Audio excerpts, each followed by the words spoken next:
Basis of unity, bakit natin itinatayo ang Save the Philippines Coalition? Una, tayo'y nagkakaisa sa matinding krisis na hinaharap ng ating bansa. Morally, politically, economically. Agree? Agree!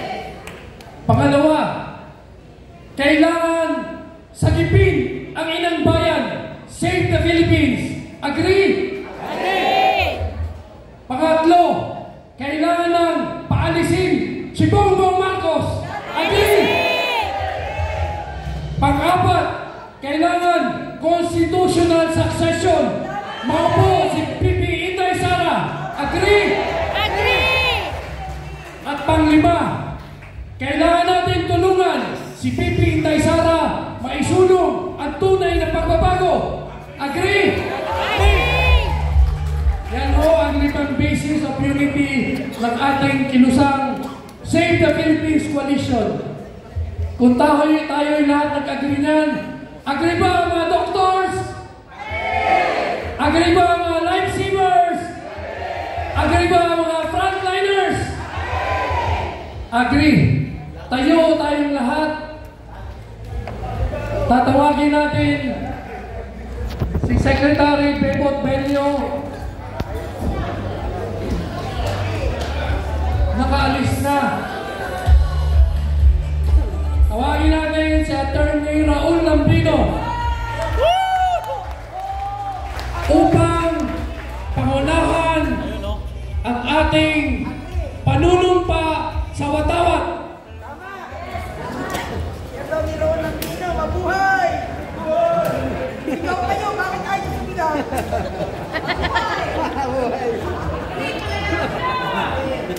Maalala niyo pa ang ating panunumpa sa watawat? Ipa-flash natin.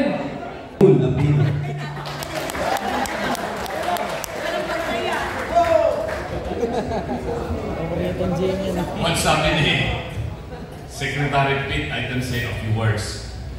Rob, thank you for the most wonderful reaction to the most wonderful speech of Attorney Pitt Rodriguez. To all those who have spoken their pieces, nakakakilabot at nakakapanindig balahibo. Tapos, meron akong narinig na komento doon kanina.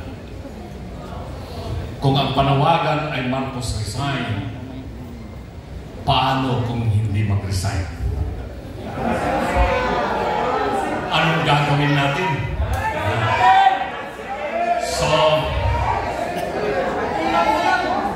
meron bang constitutional basis na hindi tayo ma-charge ng sedition kung ang isigaw natin ay hindi Marcos resign? Kasi sinabi na ni Attorney Vic kanina yung constitutional basis, Article 7, Section 8 ng ating saligang batas, binanggit yung mga iba't ibang instances na pwedeng magpalit ng Pangulo ng Pilipinas. In case of death, in case of resignation, in case of permanent incapacity, and removal from office. So, removal from office is also constitutional, but how? Para hindi maging seditious, there are two instances.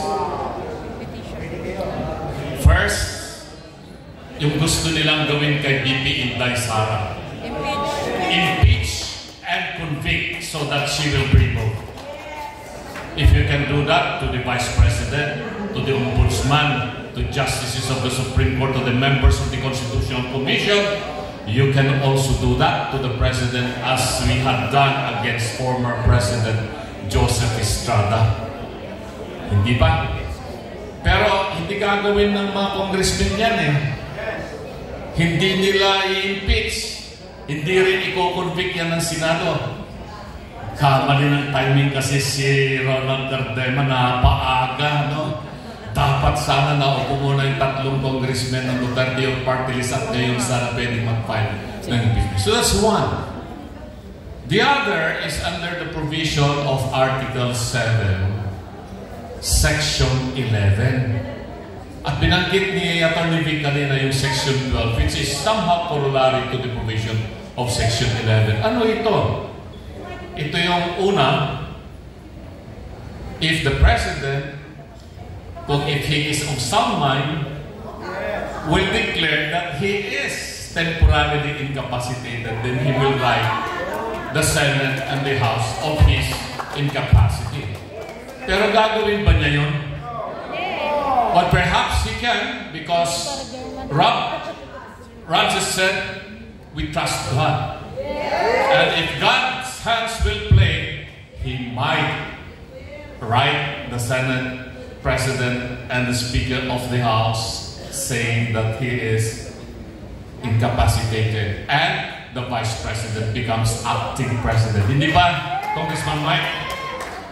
Then he can make bawi. Sabi niya, no, I am now capacitated. So he can take back. But there is also another instance. If majority of the members of the cabinet say that he is incapacitated, then the Vice President becomes the President. So, sabi ng mga kasama ko sa table kanina, pwede ba, Atty. Lambino?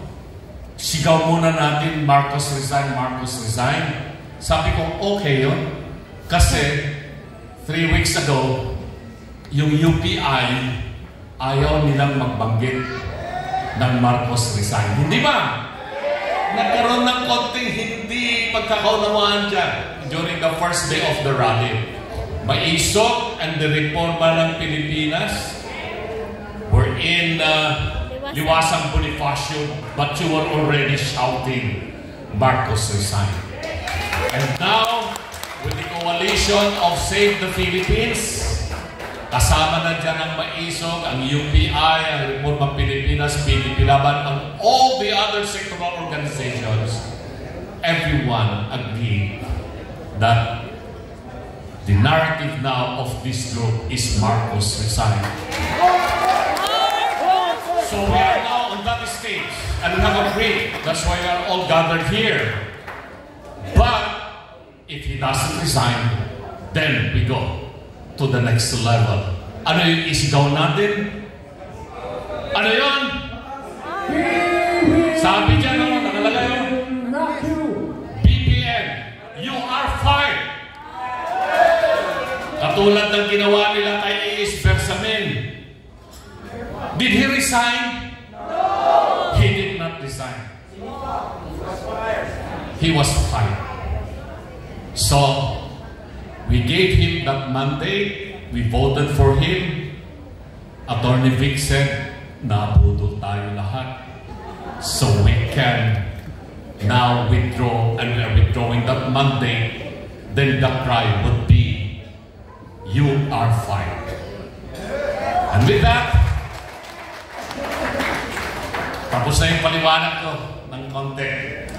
So let's now raise our right hand and we recite together panunumpa sa watawat ng Pilipinas. Ako ay Pilipino. Ako ay Pilipino. Buong katapatang nanunumpa. Buong katapatang nanunumpa. Sa watawat ng Pilipinas. Sa watawat ng Pilipinas. At sa bansang kanyang sinasagisag. At sa bansang kanyang sinasagisag. Na may daman. Katarungan at kalayaan. Katarungan at kalayaan. Na pinakikilos ng sambayanang makadiyos. Na pinakikilos ng sambayanang makadiyos. Makatao. Makatao. Makakalikasan. Makakalikasan. At makabansa. At makabansa. Mabuhay ang sambayanang Pilipinas. Mabuhay ang mga Pilipino. Mabuhay